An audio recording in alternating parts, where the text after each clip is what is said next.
तो भगवन्त इन्द्रमहितः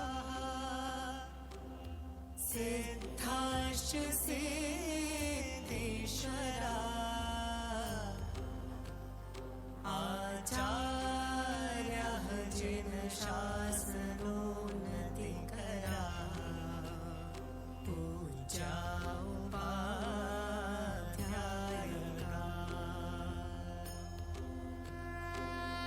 श्री सिद्धान्त सुपाठका मुनिवरा रत्नत्रयाराधका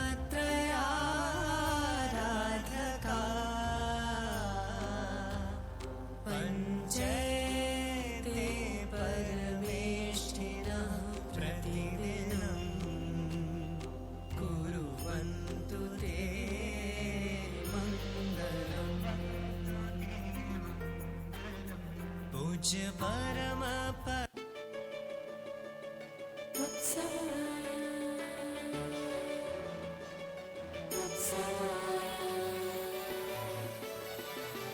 रंगों का रागों का प्रेम के धागों का उत्सव आया, उत्सव आया। देखो देखो देखो देखो उत्सव आया, देखो देखो देखो देखो उत्सव आया। मिल गई गुरुवर की छाया। देखो देखो देखो देखो उत्सव आया, देखो देखो देखो देखो उत्सव आया।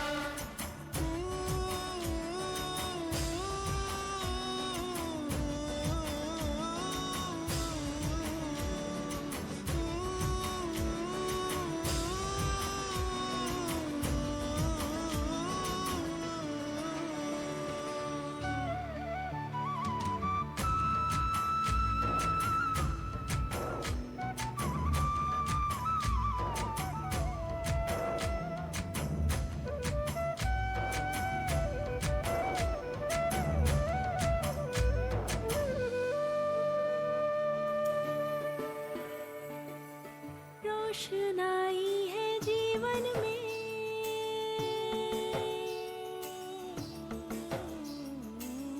रोशनाई है जीवन में, दीप जले हैं हर मन में। आँखों आँखों में छाई उमंग है, मीठा मीठा ये भक्ति का रंग है।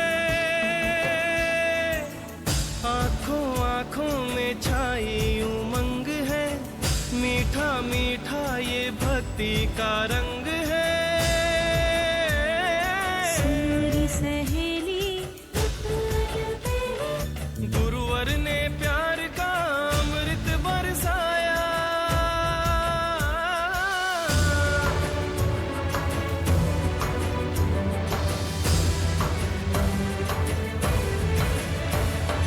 देखो देखो देखो देखो उत्सव आया, देखो देखो देखो देखो उत्सव आया। मिल गई गुरुवर की छाया।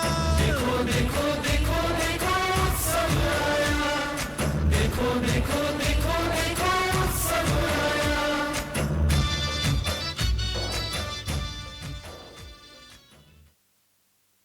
बहुत ही सुंदर प्रस्तुति, कहने की जरूरत नहीं है। निश्चित आपकी तालियों ने बता दिया कि आयोजक परिवार ने कितनी सुंदर प्रस्तुति दी है।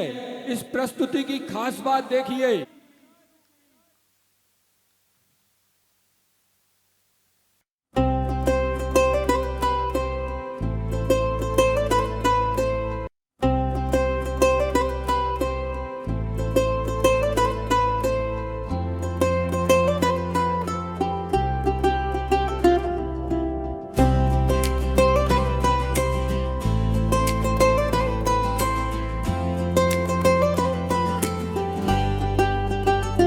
वंदे वीतरागम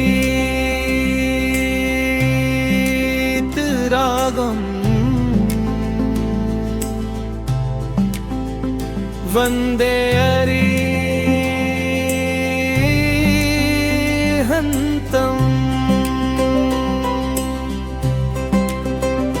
वंदे श्री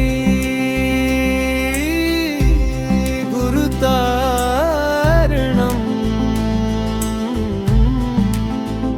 वंदे श्री गुरुतारणम्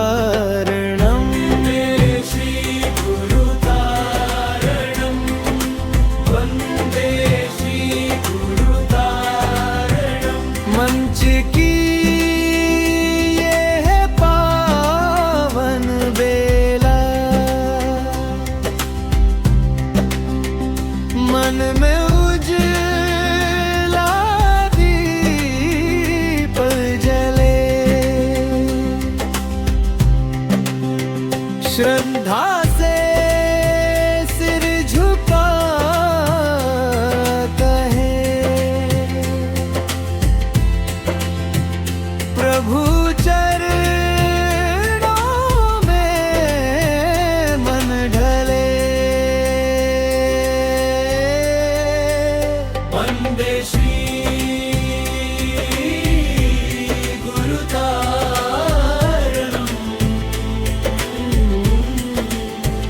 वंदे श्री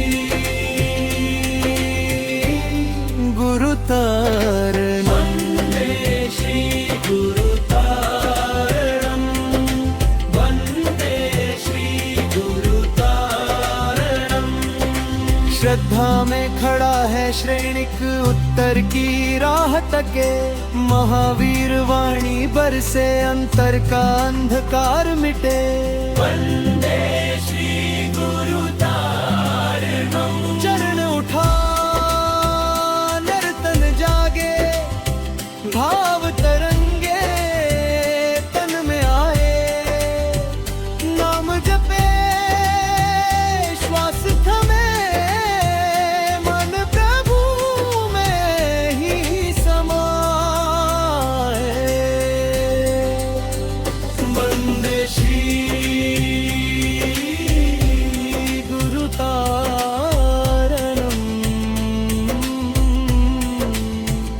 वंदे श्री गुरुतारणम् वंदे श्री गुरुतारणम् वंदे श्री गुरुतारणम्।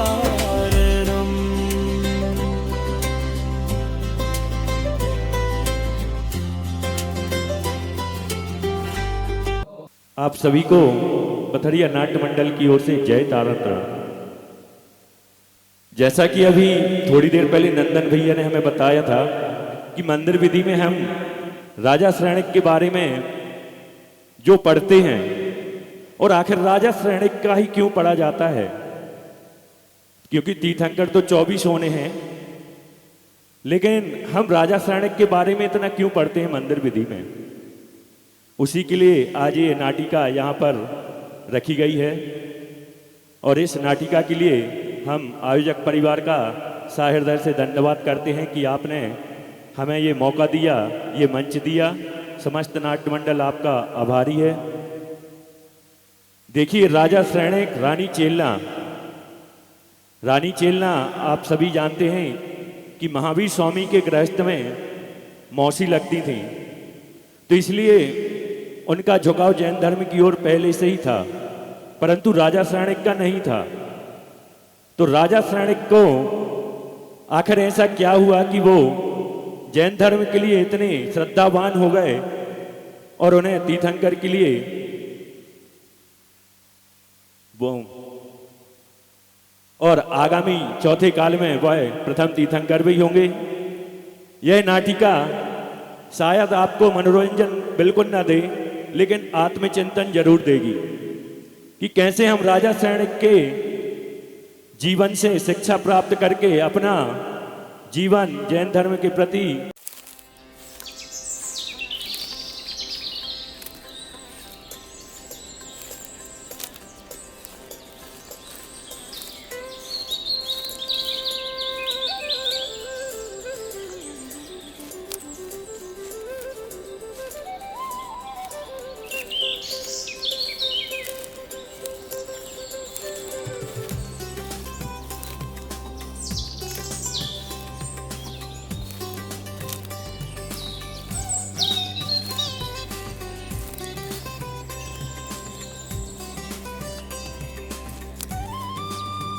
महाराज, आज उपवन की शोभा कुछ अधिक ही मोहक लग रही है। शीतल वायु मन को शांति प्रदान कर रही है। हाँ आर्यगुप्त, आज उपवन अत्यंत शांत और सुंदर प्रतीत हो रहा है।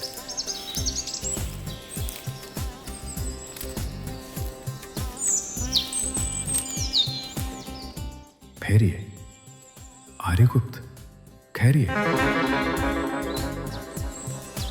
क्या हुआ महाराज? आपने एकाएक भ्रमण क्यों रोक दिया? आप अचानक मौन क्यों हो गए? मित्र, ये तो सौंदर्य की पराकाष्ठा है।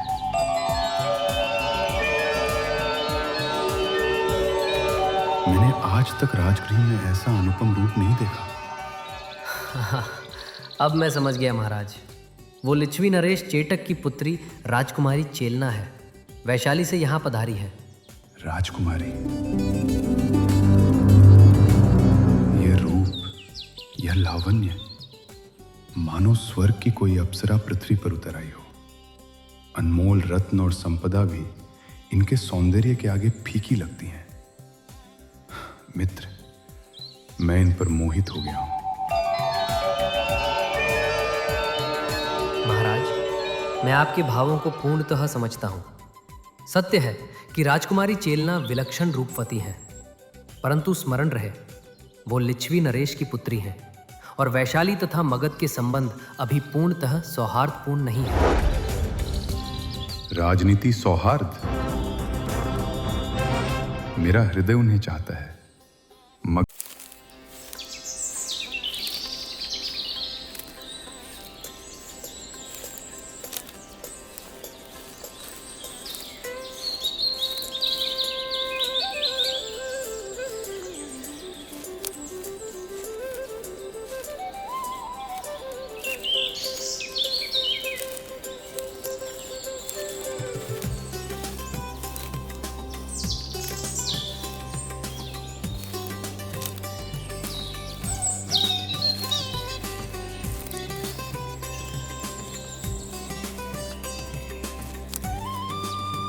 महाराज, आज उपवन की शोभा कुछ अधिक ही मोहक लग रही है।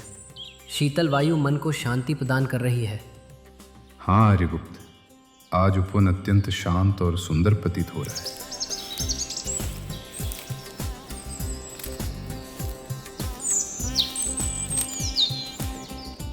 ठहरिए आर्यगुप्त, ठहरिए।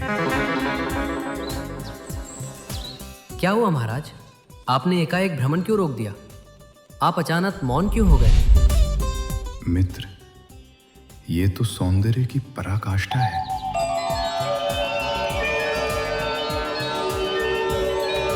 मैंने आज तक राजगृह में ऐसा अनुपम रूप नहीं देखा। अब मैं समझ गया महाराज। वो लिच्छवी नरेश चेटक की पुत्री राजकुमारी चेलना है। वैशाली से यहाँ पधारी है। राजकुमारी,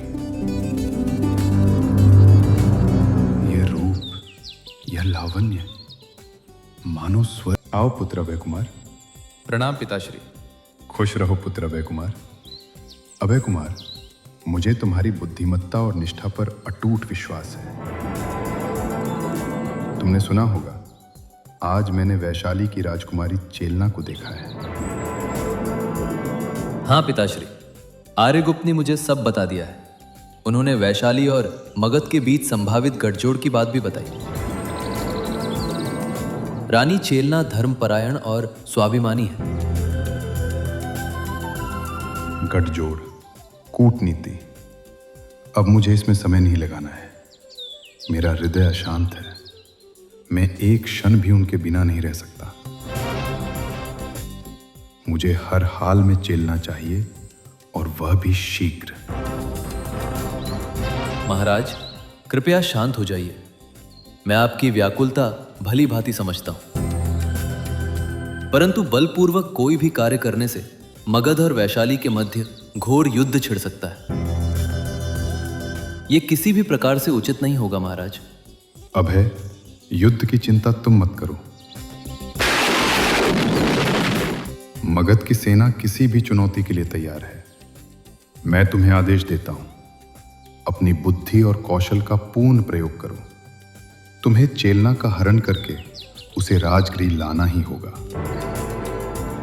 पिताजी, हरण जैसे बल प्रयोग का कार्य धर्म और हमारी प्रतिष्ठा दोनों के विपरीत है। मैं आपका पुत्र भी हूं और आपका महामंत्री भी, पर मेरा धर्म मुझे अन्याय का समर्थन करने की अनुमति कभी नहीं देता। यह अन्याय नहीं, सम्राट का आदेश है, और आदेश का पालन करना ही तुम्हारा धर्म है। महाराज, मैं आपका सेवक हूं और आपका आदेश अवश्य पूरा करूंगा, परंतु मैं इसे कूटनीति से पूरा करना चाहूंगा। मैं बिना रक्तपात के ऐसा मार्ग खोजूंगा जिससे राजकुमारी चेलना को लाया भी जा सके और पड़ोसी राज्य का क्रोध भी शांत रहे। मैं हरण के बजाय समझौते का रास्ता चुनूंगा महाराज। ठीक है, मैं तुम्हारी बुद्धिमत्ता को एक अंतिम अवसर देता हूं, पर याद रखना, परिणाम मुझे जल्द से जल्द चाहिए। जाओ। जी महाराज।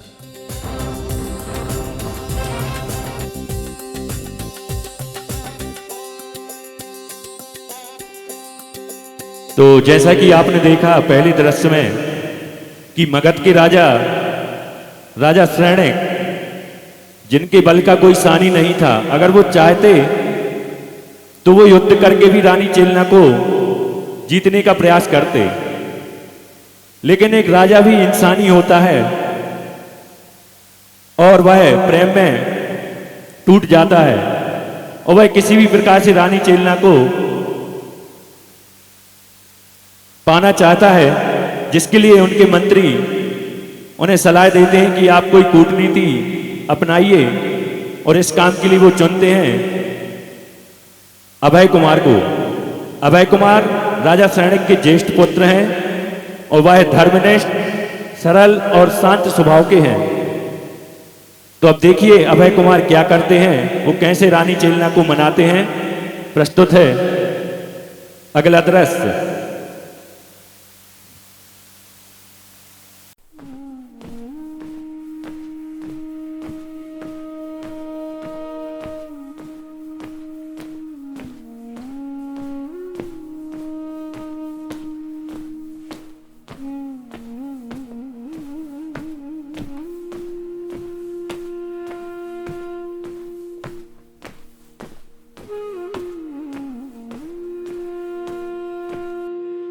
मंत्रीवर, ये मौन मुझे काट रहा है।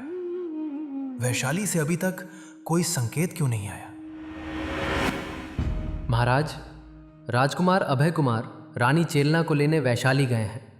वह भूमि शीघ्र निर्णय नहीं करती, वहां शब्द भी तौले जाते हैं। हाँ, वैशाली स्वाभिमान है, इसीलिए मैंने सेना नहीं भेजी, अपना विवेक भेजा है, अपना पुत्र अभय। जहां युद्ध विनाश लाता है महाराज, वहां अभय की वाणी समाधान ले आती है। आज मैं पिता नहीं हूं मंत्रीवर, आज मैं केवल सम्राट हूं, और सम्राट को अपने सबसे विश्वास पात्र निर्णय की प्रतीक्षा है। महाराज, जो शांति से लौटता है वो पराजित नहीं होता। महाराज की जय हो, महाराज की जय हो, महाराज की जय हो। कहो, क्या वैशाली ने उत्तर दे दिया? महाराज, गुप्त दूत से सूचना प्राप्त हुई है। महामंत्री अभय कुमार जी वैशाली से प्रस्थान कर चुके हैं और इस समय मगध की ओर बढ़ रहे हैं। वे लौट रहे हैं महाराज। और रानी चेलना? महाराज, यात्रा पूर्ण, गुप्त और शांत है। वैशाली की सीमा तक आदरपूर्वक विदाई दी गई है। आगे का निर्णय राजकुमार स्वयं बताएंगे। तो अभय खाली हाथ नहीं लौटा? नहीं महाराज, जब अभय लौटते हैं तो भविष्य साथ लेकर लाते हैं। द्वारपाल, राजकुमार के आगमन की तत्काल तैयारी करवाई जाए। आज ये सभा इतिहास सुनेगी।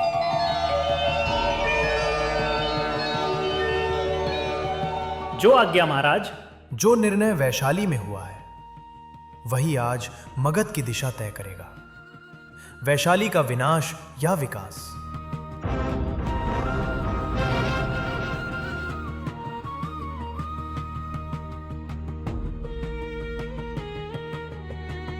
महाराज की जय हो।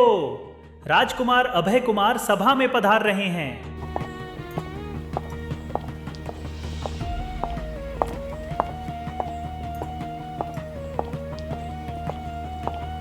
आओ अभय, आओ। तुम्हारी प्रतीक्षा मगध ने की है। पिताश्री। अभय कुमार, तुम इतनी देर कहाँ थे? क्या तुम सफल हुए? क्या चेलना राजगृह आ गई? मुझे शीघ्र बताओ, बताओ कहाँ है? पिताश्री, आपका आदेश पूर्ण हुआ। राजकुमारी चेलना अब मगध की अतिथि हैं और शीघ्र ही आपकी महारानी बनेगी। अद्भुत, तुम सचमुच मेरे सबसे योग्य पुत्र हो। बताओ भाई, तुम उन्हें कैसे लाए? महाराज, मैंने बल का नहीं, बुद्धि का प्रयोग किया। मैं जानता था कि राजकुमारी चेलना धर्मपरायण और शांति प्रिय है। मैंने गुप्त रूप से वैशाली में यह अफवाह फैलवाई कि आपके शत्रु शीघ्र आक्रमण करने वाले हैं और राजकुमारी चेलना की सुरक्षा के लिए उन्हें तुरंत सुरक्षित स्थान पर ले जाना आवश्यक है। फिर मैंने राजा चेटक को विश्वास दिलाया कि मगध से सुरक्षित स्थान कोई नहीं, और यह भी बताया कि आप चेलना से विवाह बलपूर्वक नहीं, उनके गुणों और धर्मनिष्ठा के कारण सम्मान पूर्वक करना चाहते हैं। वाह अभय कुमार, तुमने एक ऐसा कार्य किया जो युद्ध और विनाश का कारण बन सकता था, उसे भी शांति और सम्मान में बदल दिया। महाराज, मेरा धर्म है आपकी इच्छा को पूरा करना और राज्य को विनाश से बचाना। अब आप चेलना को पूरा सम्मान दीजिए और उनके धर्मपरायण स्वभाव का मान रखिए। हाँ अवश्य, शीघ्र ही विवाह की तैयारियां शुरू की जाएं। मेरे पुत्र, इस शुभ समाचार को पूरे राजगृह में घोषित कर दो।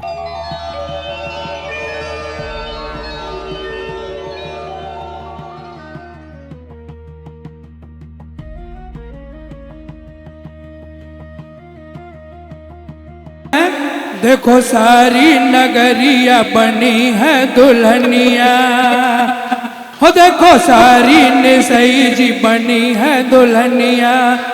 देखो आए हैं सैनिक राजा, इंद्र राजा बजाएगा बाजा, इंद्र राजा बजाएगा बाजा। हो देखो सारी निसई जी बनी है दुल्हनिया, हो देखो आए हैं सैनिक राजा, इंद्र राजा बजाएगा बाजा, इंद्र राजा बजाएगा बाजा। और 16 श्रृंगार की ये बैठी अटरिया, 16 श्रृंगार की ये बैठी अटरिया, रानी चेलना जी बनी है दुल्हनिया। हो सच के आए हैं सैनिक राजा, इंद्र राजा बजाएगा बाजा, इंद्र राजा बजाएगा बाजा। हो देखो सारी निसई जी बनी है दुल्हनिया। विवाह यहाँ पर पूरा संपन्न हुआ और अब मगध का पूरा परिदृश्य बदल गया है। हम देखते हैं कि जब भी कोई पुण्यात्मा धर्मात्मा हमारे आसपास इर्द गिर्द रहता है तो वहाँ की जो ऊर्जा परमाणु रहते हैं वो बहुत ही पुण्यात्मा खो जाते हैं। और कुछ यही हुआ है मगध के साथ, क्योंकि अब वहाँ तलवारों की नहीं धर्म की बात होने लगी है, विचारों की चर्चा हो रही है। एक और मगध का सम्राट है जिसके शौर्य की चर्चा पूरे जहां में हो रही थी, जिसकी शक्ति का कोई सानी नहीं था। अब वहीं पर दूसरी ओर महारानी चेलना, जिनके संयम का कोई पार नहीं था। अब आगे के दृश्य में आप देखेंगे कि कैसे रानी चेलना अपने धर्म को बचाती हैं, और अपने धर्म को ही नहीं बचाती बल्कि वो निवेदन करती हैं कि राजा आप भी अब ऐसा कोई काम ना करें जो पाप का भागी हो। और लीजिए अगला दृश्य।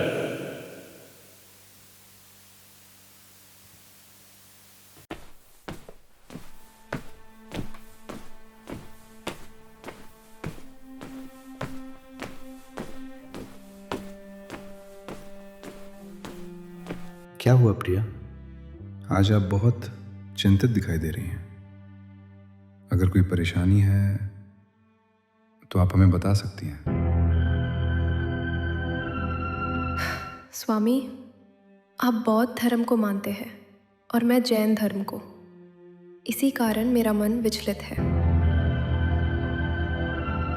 प्रिया, आप इस छोटी सी बात से इतनी परेशान क्यों? अगर आपको जैन धर्म अच्छा लगता है तो आप उसी की उपासना करें। मुझे कोई परेशानी नहीं है, आप चिंता न करें। स्वामी, हम अहिंसा को मानते हैं, हर जीव पर दया और करुणा रखते हैं। प्रत्येक जीव में भगवान आत्मा है, इसलिए आज से हमारे भोजनशाला में सभी प्रकार की हिंसा युक्त वस्तुओं का त्याग होगा। उन पर पूर्ण प्रतिबंध रहेगा।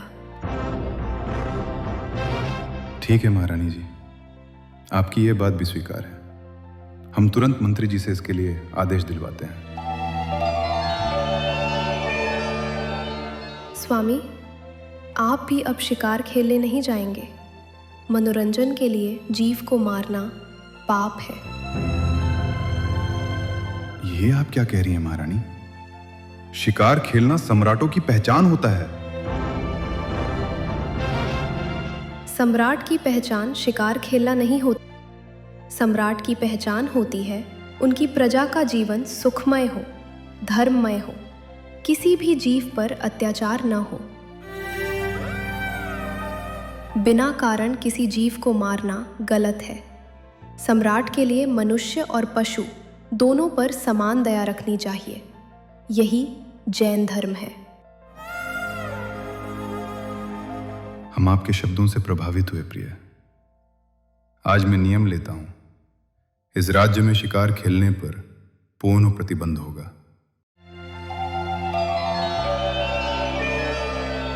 बहुत बहुत धन्यवाद महाराज। तो जैसा कि आपने देखा कि रानी चेलना के निवेदन पर राजा शरणिक ने स्वयं तो शिकार करना और मांस का त्याग कर ही दिया, साथ ही पूरे राज्य में आदेश दिलवा दिया कि अब से कोई भी शिकार नहीं करेगा। और रानी चेलना और राजा की जिंदगी बहुत ही शांतिपूर्ण ढंग से चल ही रही थी। तभी राजा जिस धर्म को मानते थे तो उनके गुरुओं को ये बात अच्छी नहीं लगती है। तो अगले दृश्य में आप देखेंगे कि गुरु और राजा के बीच क्या वार्तालाप होती है और गुरु क्या करते हैं ताकि रानी चेलना अपने धर्म को, जैन धर्म को छोड़कर उनके धर्म को अपना लें। तो प्रस्तुत है अगला दृश्य।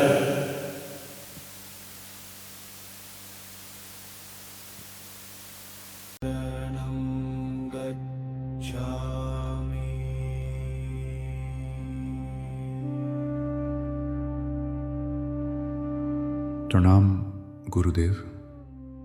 बुद्धम शरणम, बुद्धम शरणम। महाराज श्रेनिक, अब बहुत हो चुका। आप स्वयं रानी चेलना को समझाइए। ये जैन साधुओं का सम्मान, ये अहिंसा की बातें मगध की नीति को डगमगा रही हैं। गुरुदेव, मैंने उन्हें समझाने का प्रयत्न किया था।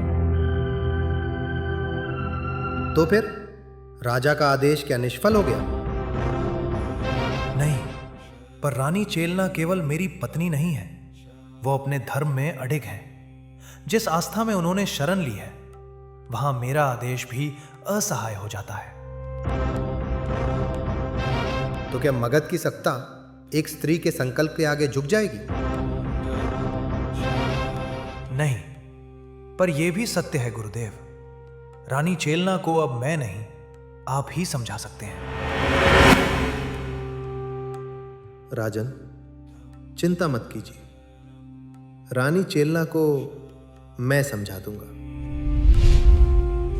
हाँ राजन, हम सर्वज्ञ ज्ञानी हैं। भूले हुए जीवों को कैसे सुधारा जाता है, हम भली भांति जानते हैं। आप जो उचित समझें गुरुजी।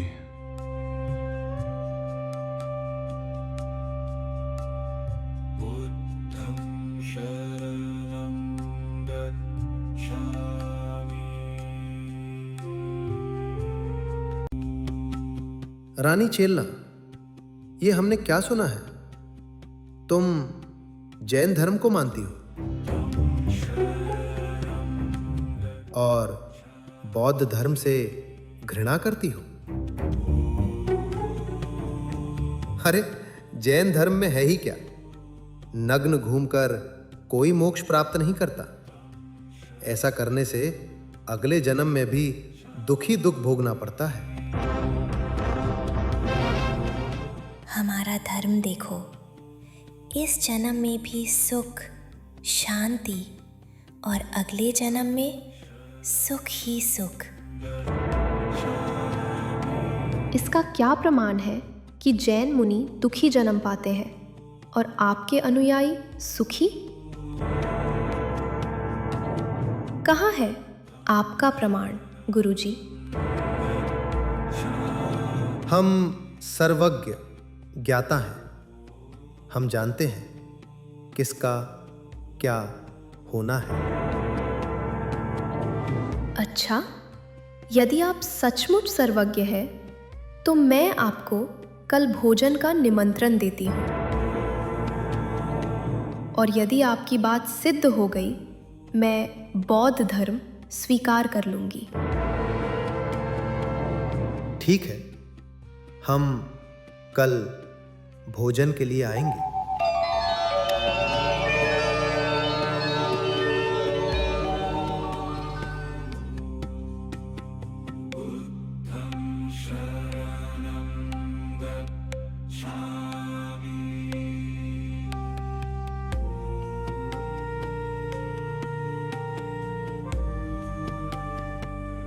तो अब दृश्य उस ओर पहुंच चुका है जहां रानी चेलना को बौद्ध गुरु मिलते हैं और वह रानी से पूछते हैं कि तुम बौद्ध धर्म क्यों नहीं अपना रही हो।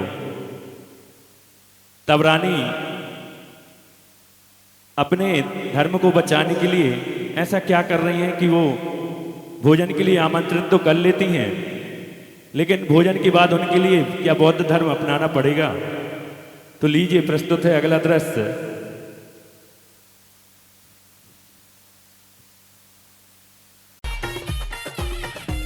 आज भोजन के लिए राजमहल जाना है, मजा आ जाएगा। हाँ हाँ, इतनो खाने कि 3 दिन तक भूखने लगे गुरुजी। सही कहा। मेरी जीभ में तो अभी से सोचकर पानी आ रहा है। लड्डू, खीर, श्रीखंड, आहा।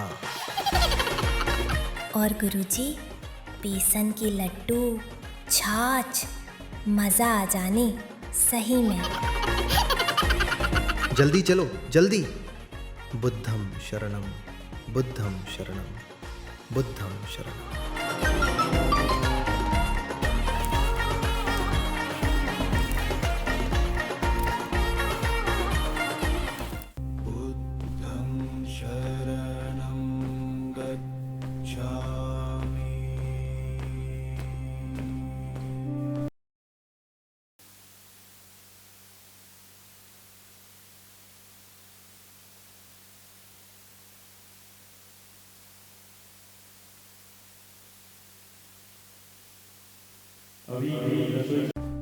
आइए गुरुजी, प्रणाम।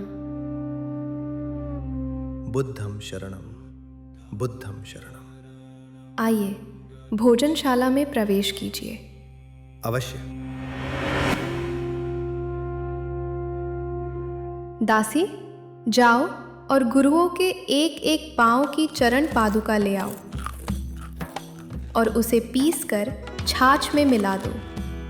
जो आज्ञा महारानी, लीजिए।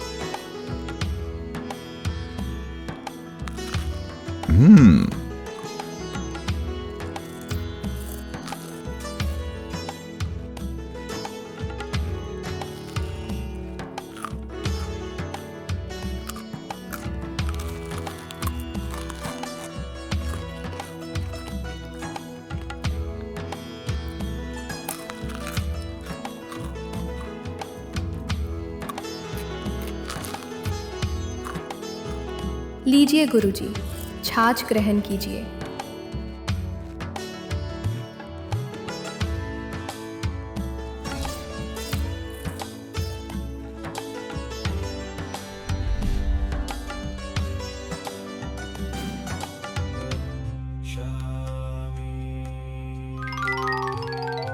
आहा, आज तो भोजन में मजा आ गया। गुरुजी, अगर ऐसे भोजन रोज मिल जाए तो अपन मोटे हो जाएंगे।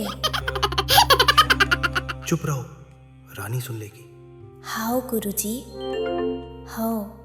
रानी, हमने आपकी बात स्वीकार की और भोजन के लिए राजमहल आ गए। अब आप भी अपना वचन पूरा करो और जैन धर्म त्याग कर बौद्ध धर्म अपनाओ। हाँ गुरुजी, अब आप राज मंदिर में जाकर विश्राम कीजिए।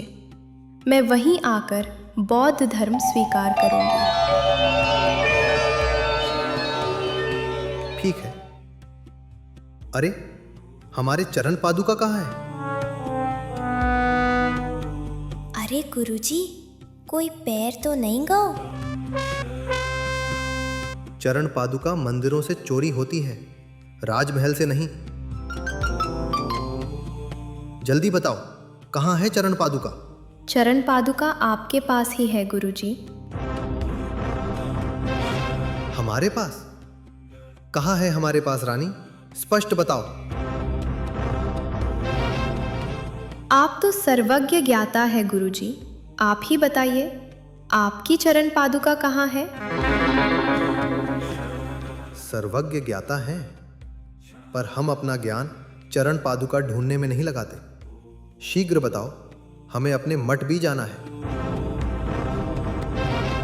चरण पादुका? सर्वज्ञ ज्ञाता, आप अपनी चरण पादुका को छाछ के साथ पी गए गुरुजी। क्या? छाछ के साथ? आप तो सर्वज्ञ ज्ञाता है, फिर भी आपको पता नहीं चला कि छाछ में चरण पादुका मिली हुई है। अगर जैन धर्म के साधु होते तो वे भोजन में अंतराय लेते और भोजन को उसी क्षण त्याग देते, परंतु आपने तो बिना शोध किए ही भोजन ग्रहण कर लिया, क्योंकि आपको तरह तरह के व्यंजन और पकवानों की लालसा हो रही थी। यही नहीं देखा कि भोजन शुद्ध है या अशुद्ध। आप तो बस अपना पेट भरने में लगे हुए थे गुरुजी। अब समझे, जैन साधु ही सर्वश्रेष्ठ होते हैं। मैं तो कहती हूं, आप भी जैन धर्म को अपना लीजिए गुरुजी। पापी, दुष्ट, तुझे इसका पाप अवश्य भोगना पड़ेगा। अब हम यहां नहीं रुक सकते, चलो यहां से। चलो जल्दी गुरुजी, जा कहो रानी, चेलना तो खूब अच्छिया है। उनने हमारी चरण पादुका की छाछ में मिलाई। जा कहो, उनने विष नहीं मिलाओ, नहीं तो उताई कूका दे जाते गुरुजी।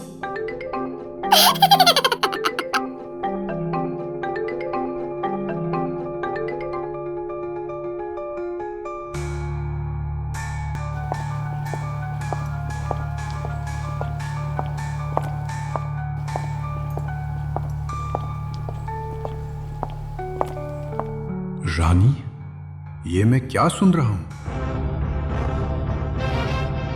आपने हमारे धर्म गुरुओं का अपमान किया। क्या यही आपका जैन धर्म है? नहीं नाथ, मैं तो बस ये जानना चाहती थी कि गुरुजी सच में सर्वज्ञ ज्ञाता है या नहीं। ये तरीका ठीक नहीं है। ऐसा हमारे राज्य में पहली बार हुआ है। हमें आप पर तीव्र क्रोध आ रहा है। स्वामी, मैं तो केवल उन लोगों की हकीकत दिखा रही थी जो धर्म के नाम पर ढोंग करते हैं। बस एकदम चुप हो जाओ, मुझे कुछ नहीं सुनना। मैंने जो आपको वचन दिया था शिकार न करने का, उसे मैं तोड़ता हूं। मंत्री जी। जी महाराज। हम अभी और इसी समय शिकार खेलने को वन के लिए प्रस्थान करेंगे। तैयारी करो। जो आज्ञा महाराज।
आज का दिन ही खराब है।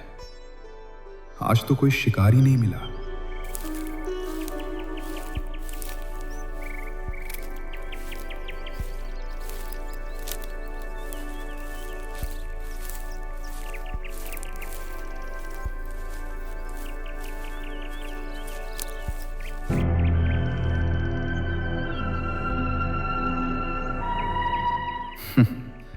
ये तो रानी चेलना के गुरु हैं। अभी देखता हूं।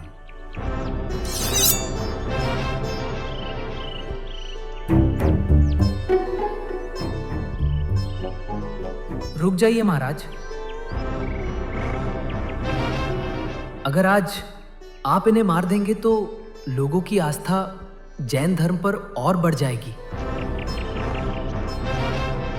ठीक कहते हो मंत्री जी, हमारी प्रजा भी जैन धर्म पर आस्था करने लगेगी। जी महाराज, इनको मारने से आपकी मान प्रतिष्ठा को हानि होगी। एक मगध के सम्राट, राजाओं के राजा महाराज श्री श्रेणिक एक साधु की हत्यारे नहीं बन सकते। जैसे रानी चेलना ने मेरे गुरुओं का अपमान किया था, वैसे ही कुछ मैं भी करूंगा। मेरे अंदर प्रतिशोध की अग्नि जल रही है। क्या किया जाए?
अब देखते हैं कब तक सर्प को गले में रखकर बैठे रहते हैं।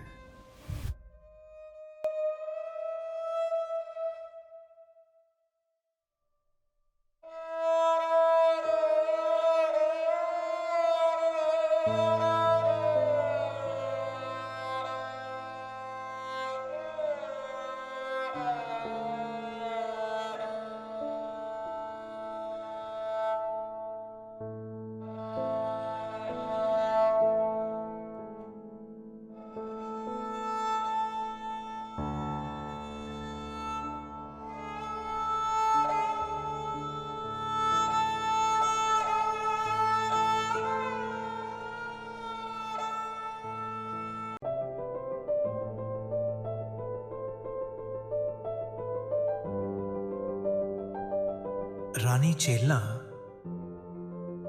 जब मैं शिकार के लिए गया था, वहां एक जैन मुनि बैठे थे। मैंने उनके गले में सर्प डाल दिया। स्वामी, ये क्या कर दिया आपने? ये तो बड़ा अनर्थ हो गया। आपने अपनी आत्मा को दुर्गति का पात्र बना लिया। काश ये सुनने से पहले ही मेरे प्राण निकल जाते। ये महापाप है। अरे आप इतनी व्याकुल क्यों हो रही हो चेलना? ये तो... चुप रहिए नाथ। वो कोई साधारण व्यक्ति नहीं थे। वे दिगंबर मुनिराज थे, जो गहन ध्यान में लीन थे। चेलना, आप व्यर्थ ही चिंतित हो रही हैं। नहीं नाथ, आपने उनके गले में सर्प नहीं, अपने कर्मों का बंधन किया है। ये तीर्थंकरों के धर्म का अपमान है। रानी, वो साधु तो अब तक सर्प फेंक कर भाग गए होंगे। आप मेरे साथ चलिए। अगर वो मेरे भावलिंगी मुनिराज होंगे तो वहीं बैठे मिलेंगे। चलो रानी, अभी दूध का दूध, पानी का पानी हो जाएगा। चलो स्वामी, जल्दी, शीघ्र चलो।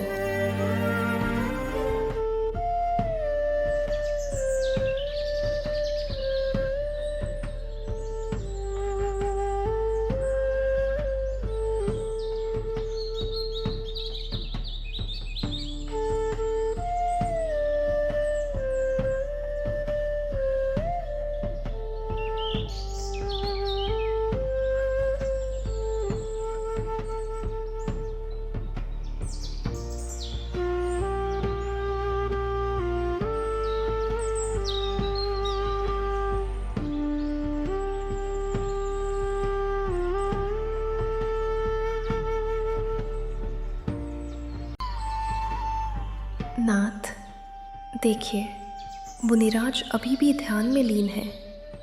वितरागता का अद्भुत स्वरूप।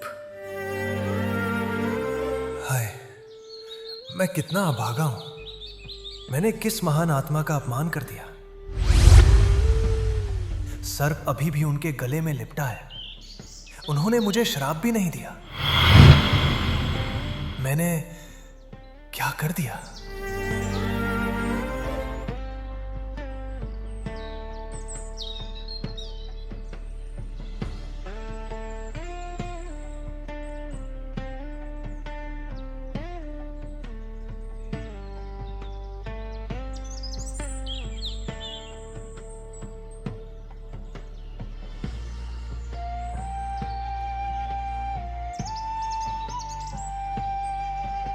प्रभु, आप समस्त संसार में पूजनीय है।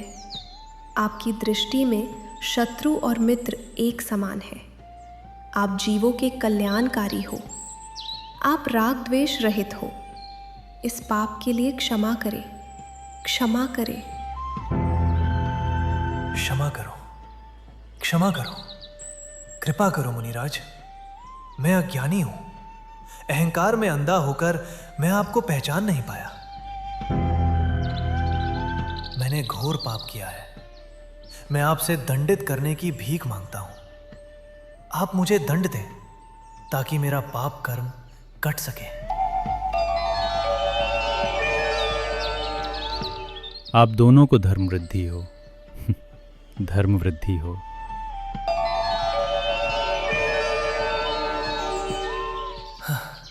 अहो जैन धर्म, मैंने मुनिराज पर उपसर्ग किया और मुनिश्री ने मुझे धर्म वृद्धि का आशीर्वाद दिया। अगर मेरे गुरु होते तो श्राप देते। मैं तो ऐसे मुनि पाकर धन्य हो गया।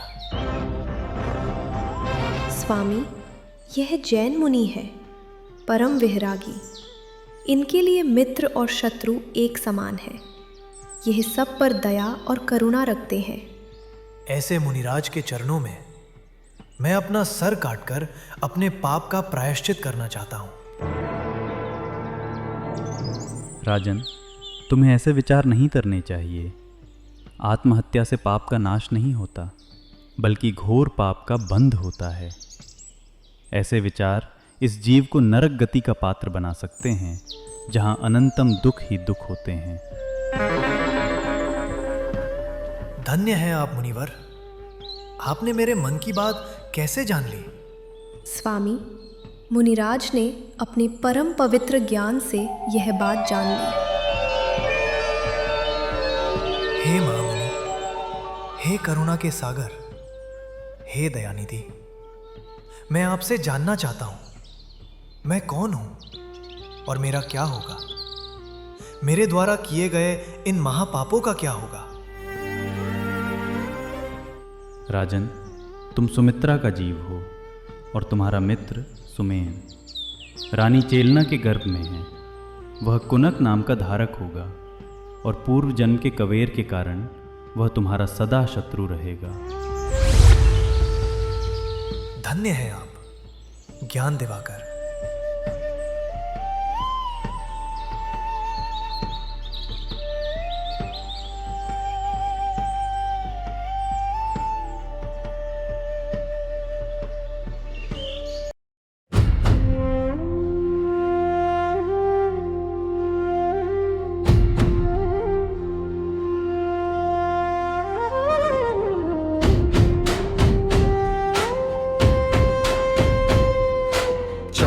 काल के अंत सो वीर जिनंद भये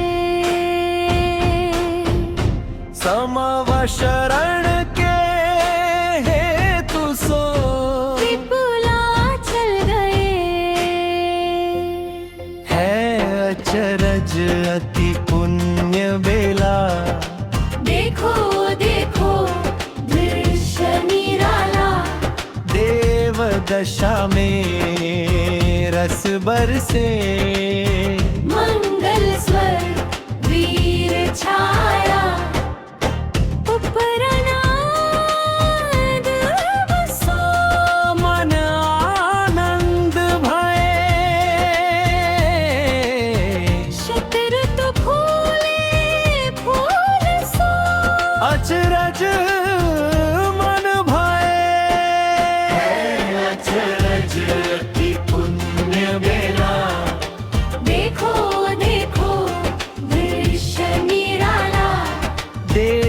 दशा में रस बरसे मंगल स्वर वीर छाया।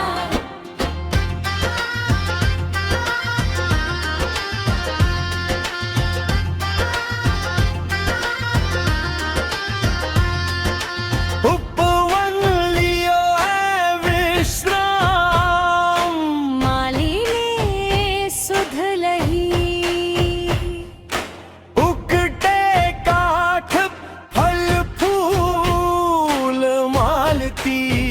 खिल रही है अचरज अति पुण्य बेला, देखो देखो दृश्य निराला, देव दशा में रस बरसे मंगल स्वर वीर छाया, ऐसी मालती फल फूल रहियो, सरवर हस मोती चुने, गाय व्याघ्र चाहा करत क्रीड़ा, और अचरज को गिने, अचरज अति पुण्य बेला, देखो देखो दृश्य निराला, देव दशा में रस बरसे मंगल स्वर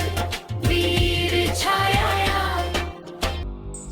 महाराज की जय हो, महाराज की जय हो। महाराज, ऐसी भीषण गर्मी में भी 6 ऋतुओं के फूल एक साथ खिल रहे हैं। पेड़ भी हरे भरे हो गए, आकाश में परम शांति छाई हुई है, सरोवर में हंस मोती चुन रहे हैं, गाय सिंह सर्प नेवला चूहा बिल्ली एक साथ खेल रहे हैं। विपुलाचल पर्वत पर बहुत चमत्कार हो रहा है। सुना है वहां महावीर स्वामी का समोसारण आया है। जैन धर्म के महानायक महावीर स्वामी का समोसरण।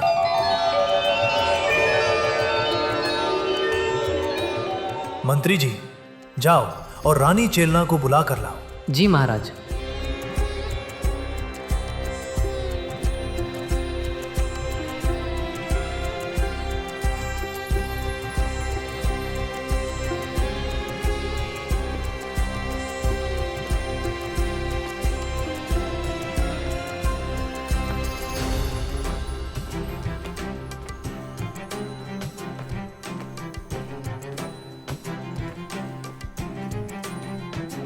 महारानी चेलना, अभी अभी हमें जानकारी प्राप्त हुई है कि हमारे राज्य के विपुलाचल पर्वत पर जैन धर्म के महानायक भगवान महावीर स्वामी का समोसरण लगा है। क्या सच में भगवान महावीर का समोसरण? कहीं महाराज फिर से कोई पाप ना कर दे। महाराज, अपना शत्रु भी अगर हमारे घर आए तो उसका सम्मान करना चाहिए, मधुर वाणी बोलकर यश लेना चाहिए। और यहाँ तो स्वयं केवली भगवान पधारे हैं। स्वामी, ये राज्य परिग्रह, धन संपदा, ये सब छोड़कर हमें विपुलाचल पर्वत पर चलना चाहिए और होने वाले सिद्ध प्रभु का मंगल गाना चाहिए। मंत्री जी, अभय कुमार को आदेश दें, शीघ्र विपुलाचल चलने की तैयारी की जाए। हम अपनी सेना के साथ वहां प्रस्थान करेंगे। जी महाराज।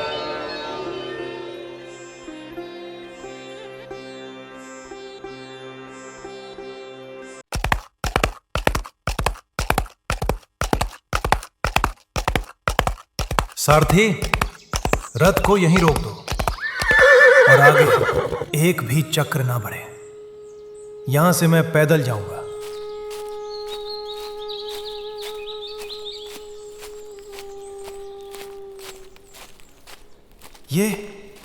ये क्या है?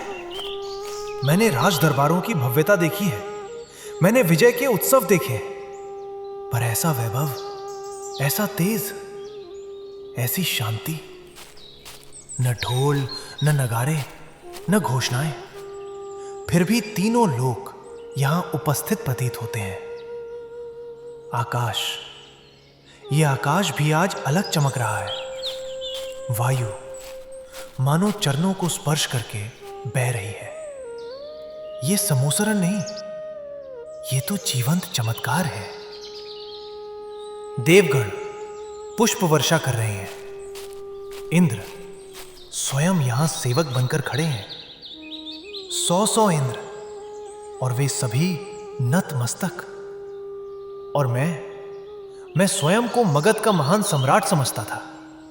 मेरे एक संकेत पर हजारों सिर झुकते थे, पर यहां कोई सिर झुकाने का आदेश नहीं, फिर भी सब झुके हुए हैं। देख श्रेनिक, देख और समझ।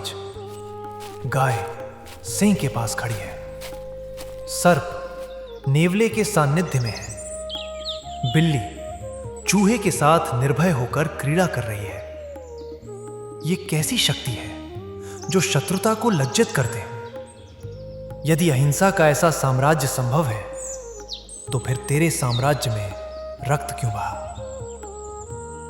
कहा जाता है भगवान महावीर की सेवा में 100 इंद्र उपस्थित रहते हैं, और मैं उनके सामने तो एक तुच्छ सा राजा हूं, जिसका वैभव मृत्यु तक सीमित है और जिनका धर्म अनंत तक फैला है। श्रेनिक, तेरे मुकुट का भार आज पहली बार तेरी आत्मा को दबा रहा है। तेरे आदेशों से कितने प्राण कांपे होंगे, और यहां कोई आदेश नहीं, फिर भी संपूर्ण सृष्टि मर्यादा में है। संभालिए महाराज अपने आप को।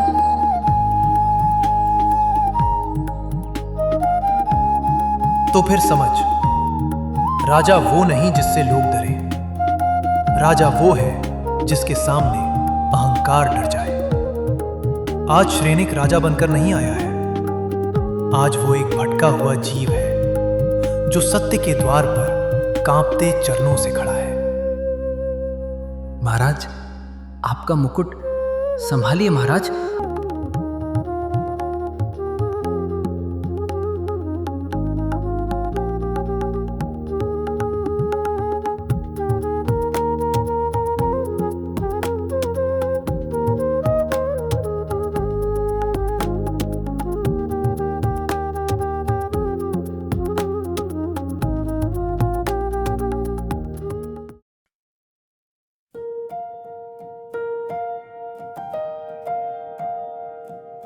वीर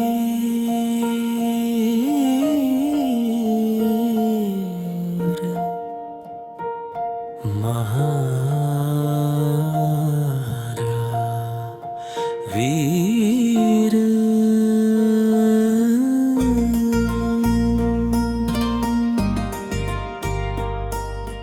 वीर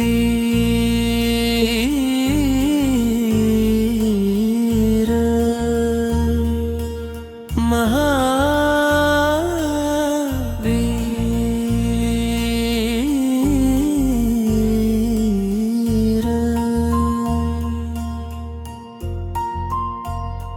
वीर महावीर बोलो जय जय महावीर।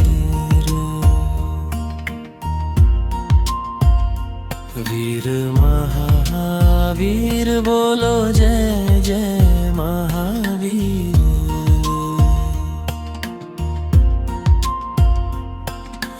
रथ से उतर पया दे भय जय जय करत सभा में गए।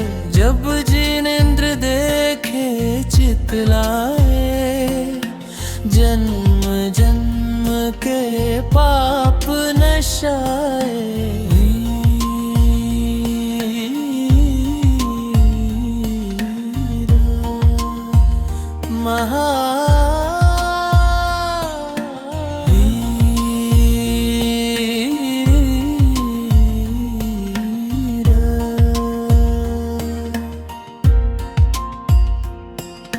जय जय स्वामी त्रिभुवन नाथ, कृपा करो मोहि जान अनाथ।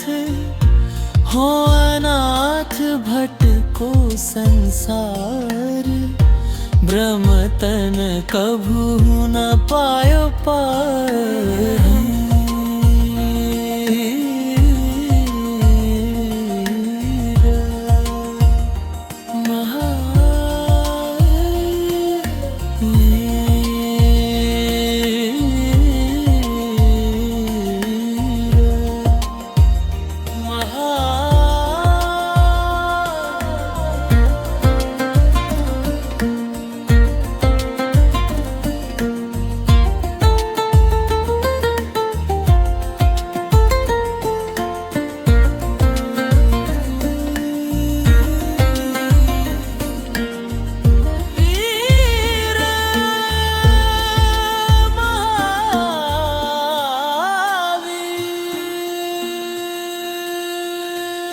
या से शरण आयो मैं सेव, मुझ दुख दूर करो जिन देव।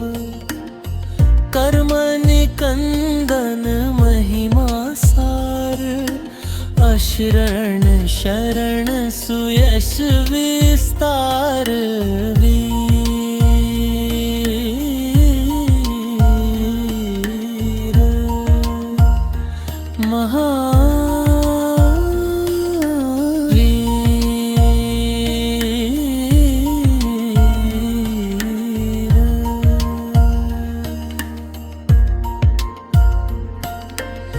नहीं सो प्रभु तुम पाए, तो मेरो जन्म अकारथ जाए। सुर गुरु वंदो दया निधान, जग तारण जगपति जग जान।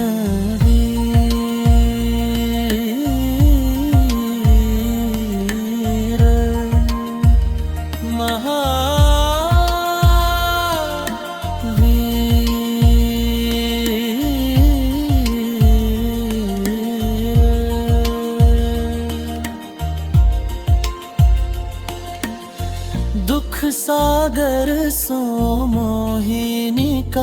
निकास निर्भय थान देहु सुखवास मैं तुव चरण कमल गुण गाए बहुविधि भक्ति करूं मन लाए रे।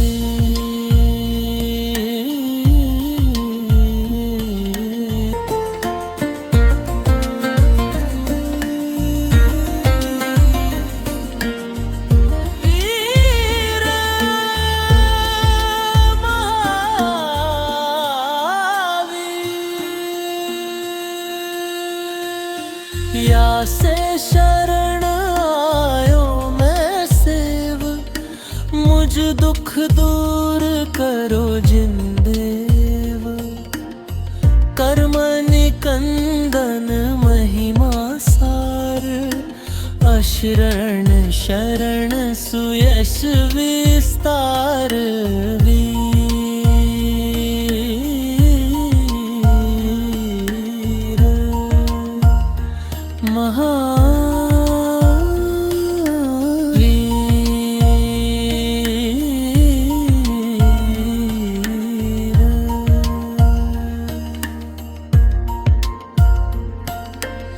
नहीं सो प्रभु तुमरे पाए तो मेरो जन्म अकारथ जाए सुर गुरु वंदो दया निधान जग तारण जगपति जग जानवी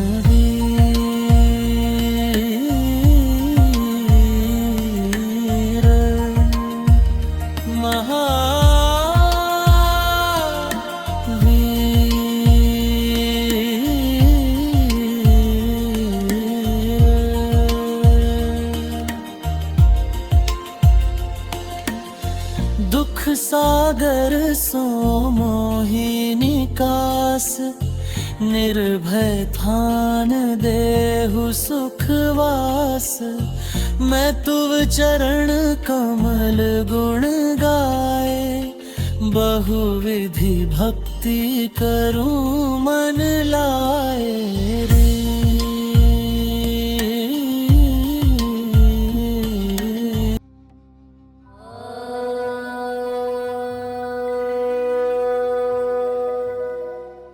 काया प्रमाणं तवं ब्रह्मरूपं निरंजनं चेतन लक्षणे त्वं भावे अनेत्वं जे ज्ञान रूपं ते शुद्ध दृष्टि सम्मिक्त बीजम। हे भव्य जीवो, आत्मा शरीर के बराबर है लेकिन शरीर से भिन्न है। आत्मा ब्रह्म स्वरूपी है, निरंजन है, चेतन लक्षणमयी है और अनित्यादि भावों से रहित मात्र ज्ञान स्वरूपी है। ऐसा जो स्वीकार करते हैं वे सम्यक दृष्टि पुरुषार्थी हैं। हे प्रभु, जो जीव सम्यक दृष्टि हो जाते हैं वे क्या पुरुषार्थ करते हैं?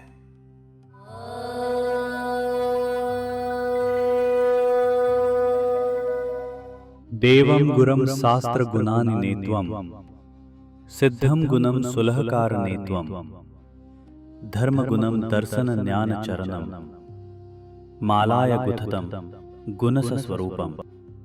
देव के 5 गुण, पंच परमेष्ठी, 3 रत्नत्रय, शास्त्र के 4 अनुयोग, सिद्ध के 8 गुण, 16 कारण भावना, धर्म के 10 लक्षण, सम्यक दर्शन के 8, सम्यक ज्ञान के 8 गुण और 13 प्रकार का चारित्र, इन 75 गुणों के माध्यम से ज्ञान गुणमाला गूंथते अर्थात स्वरूप में प्रकट करते हैं, जिसे ज्ञान गुणमाला कहते हैं।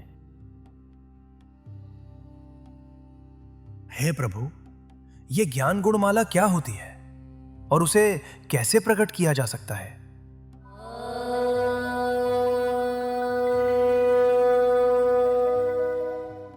ज्ञानं गुणं माल सुनिर्मलेत्वं संक्षेप गुथितं तुव गुण अनंतम रत्नत्रयं लंकृत सस्वरूपम तत्वार्थ सार्धम कथितम जिनेन्द्रम। हे राजा श्रेणिक, ज्ञान गुणमाला अत्यंत निर्मल है। आत्मा में अनंत गुण विद्यमान हैं, लेकिन मैं उसे संक्षेप में कह रहा हूं। सम्यक दर्शन, सम्यक ज्ञान, सम्यक चारित्र आदि अनेक गुणों से अलंकृत जो स्वरूप है, उसका श्रद्धान करना ज्ञान गुणमाला को प्रकट करना है। इसी ज्ञान गुणमाला से ही इस संसार से मुक्ति मिलती है। हे स्वामी, ये रत्नत्रय मालिका कृपा करके मुझे दे दीजिए। मैं दुखों से मुक्त होना चाहता हूं। मैं जन्म मरण के बंधन से छूटना चाहता हूं। मुझे मोक्ष चाहिए।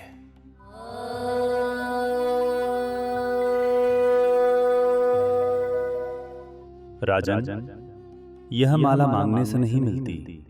यह कोई साधारण बाजार में मिलने वाली वस्तु नहीं है। यह तो आत्मा के भीतर प्रकट होने वाला तेज है, जिसे जानने और अनुभव करने से पाया जाता है। हे केवली भगवान, तो क्या ये माला इंद्र को मिलेगी? धर्णेंद्र, गंधर्व, यक्ष या चक्रवर्ती जैसे महान पद वालों को?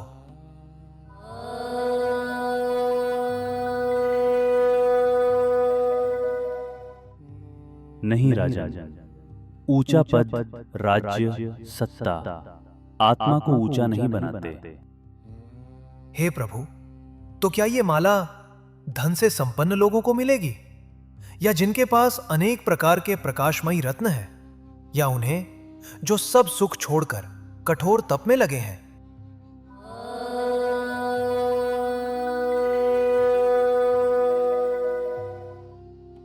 हे राजा, यह न धन से मिलती है, न दान से, न कठोर तप से, न किसी बाहरी कर्मकांड से।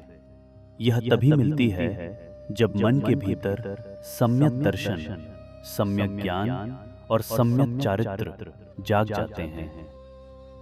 हे प्रभु, तो ये माला कब झूलती है और किसके हृदय में?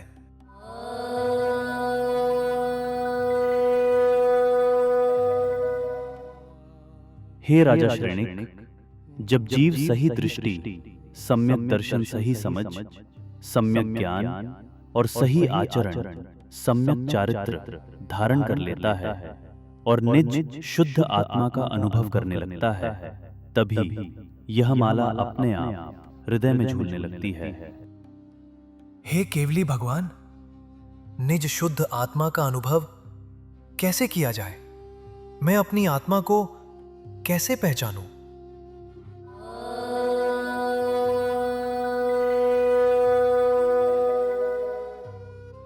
राजन, जब दृष्टि संसार से हटकर अपने भीतर टिक जाती है, जब मन बार बार यह याद करता है मैं शरीर नहीं, मैं आत्मा हूं, तभी आत्मा का स्वाद मिलता है और बिना सम्यक दर्शन मुक्ति का द्वार नहीं खुलता। स्वामी, क्या मैं एक साधारण मनुष्य भी परमात्मा बन सकता हूं?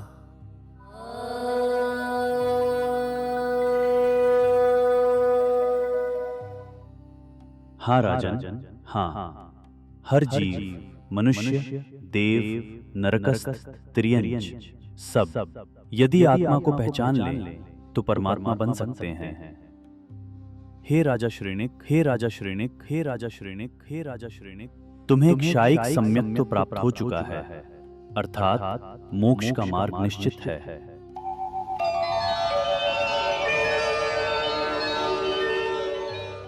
हे दयानिधि, आपकी वाणी में आया है कि मुझे क्षायिक सम्यक्त्व प्राप्त हो चुका है, फिर भी मुझे आत्मा का स्मरण क्यों नहीं रहता?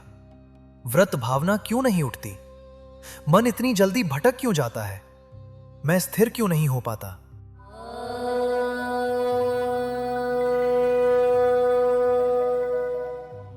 हे राजा श्रेणिक, पूर्व समय में तुमने एक मुनिराज के गले में सर्प डालकर उपसर्ग किया था। उस कर्म से नरक आयु का बंध बना। जिस जीव को नरक आयु का बंध हो जाता है, वह संयम धारण करने में समर्थ नहीं रहता। उसके भाव व्रत धारण करने के नहीं होते। पर सुनो राजन, क्षायिक सम्यक्त्व प्राप्त होने से अब 58 लाख योनियों का चक्र तुम्हारे लिए टूट चुका है। हे त्रिलोकीनाथ, जो जीव संयम धारण करने में समर्थ नहीं, वे अपने मोक्ष मार्ग को कैसे प्रारंभ करें? उनका प्रथम कदम क्या हो?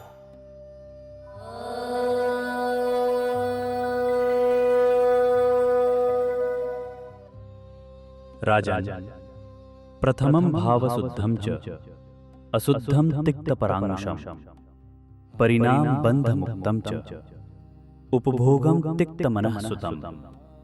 अर्थात हे राजा श्रेणिक, जो जीव मोक्ष जाना चाहते हैं उन्हें सबसे पहले अपने भावों की शुद्धि करनी चाहिए, क्योंकि अशुद्ध भाव संसार के बंधन का कारण है और शुद्ध भाव मोक्ष द्वार के प्रथम स्पर्श हैं।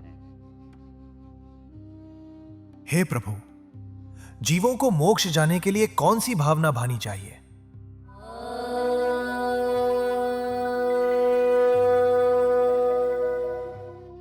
हे राजन, ये भावनाएं 16 कारण भावना कहलाती हैं।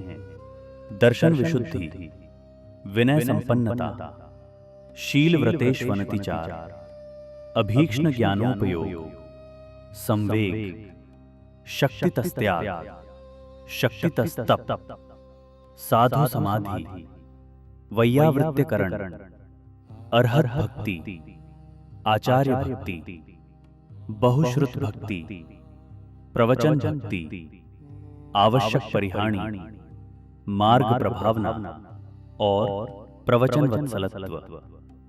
इन भावनाओं का धारण जीव को मोक्ष मार्ग में वास्तविक पात्र बनाता है।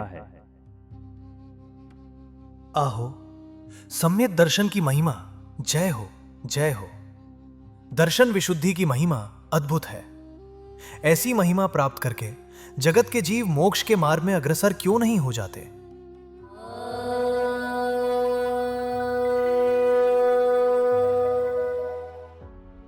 श्रेणीय कथ्य नायक संतुष्टो वीर वड्ढमानस्य आदम च महापद्मो आद उववन्न तुरीय कालम्मी। हे राजा श्रेणिक, हे राजा श्रेणिक, हे राजा श्रेणिक, तुम कथा के नायक होगे, तुम कथा के नायक होगे। अर्थात आगामी चौथे काल के आदि में, आगामी चौथे काल के आदि में राजा पद्मपुंग के यहाँ महापद्म तीर्थंकर रूप में अवतरित होगे, में अवतरित होगे।